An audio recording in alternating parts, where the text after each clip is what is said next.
Благодарам, господине Джафери, почитувани колеги пратеници, почитувани министри од владата на Република Македонија и заменици министри.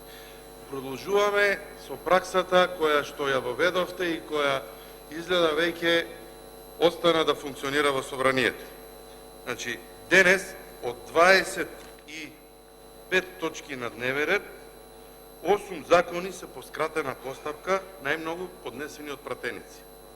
Онаа постапка која што вие упорно ја напаѓавте и против која во изминатиот парламентарен состав имаше најголем број на забелешки, стана пракса во донесувањето на законите, а се со една цел да не можат пратениците квалитетно да дискутираат по одредени законски решенија.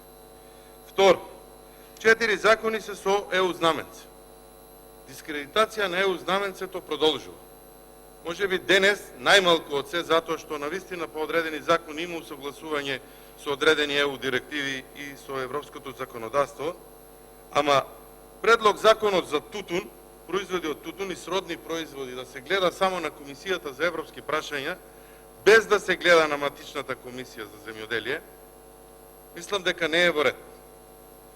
Предлог законот за акцизите, предлог законот за услугите, да не се гледаат на Комисијата за финансирање и буџет, каде што би можеле да дискутираат колегите пратеници, па по одредени закони да се направат јавни расправи, исто така не е уред. Значи, од 25 точки на дневен ред, 8 закони по скратена постапка, 4 закони се ЕУ знаменце, 12. Една половина од дневниот ред денес ние ги скратуваме процедурите и ги заменуваме матичните комисии со други комисии, каде што навистина би требало да се дискутира.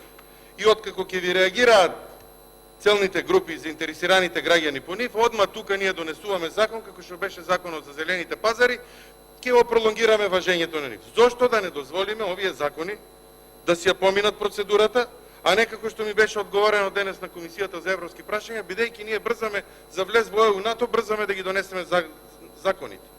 Значи, тоа го кажав и на Комисијата, ќе го кажем и денес. Подобро е квалитетни, издржани решенија кои што ние исто така сакаме да ги донесеме. Немојте да ја кратите процедурата и да не ги слушнеме сите стейкхолдери по одредени закони. Така ќе донесеме практични и применливи закони кои што навистина ќе не однесат во ЕУ НАТО. Ако само ни се потребни законите да иштиклираме во таблиците и она што ќе го покажуваме кога идат луѓе да не оценуваат, е голема грешка. Дополнително, законот за изменување и дополнување на законот за субвенционирање на стамбен кредит. Ваков закон поднесе колегата пратеник Илија Димовски. Тој закон денеска не е ставен на дневен ред, а ставен на дневен ред е законот поднесен од страна на владата. Се плашиме да дискутираме по основ на закони од колеги пратеници? Затоа прашувам зошто и тој закон кој што навремено беше поднесен, можеше да биде ставен денес, ние го немаме, а истиот тој закон го поднесе владата на Република Македонија. И уште еден, да речам, сегмент во брзањето, петата точка од предлогот, односно предлог законот, за кратко завршувам, предлогот за изменување и дополнување на законот за користење и располагање со стварите од државна собственост и со стварите од општинска собственост, на денешната седница беше ставен два пати, како пета и 24 точка. Пред седницата е повлечен, меѓутоа продолжувате со пракса поднесување на закони од страна на влада и од страна на група пратеници по скратена постапка. Ве замолува, дајте можност да дискутираме по законите и тие скратени постапки да видат навистина кога нешто има потреба, а не како инструмент за замолкнување на опозицијата и избегнувањето на сите заинтересирани страни по одредени закони. Затоа што проблемите ни доаѓаат после тоа и после тоа бараме начин и форма како да излеземе од тие проблеми. Благодарам.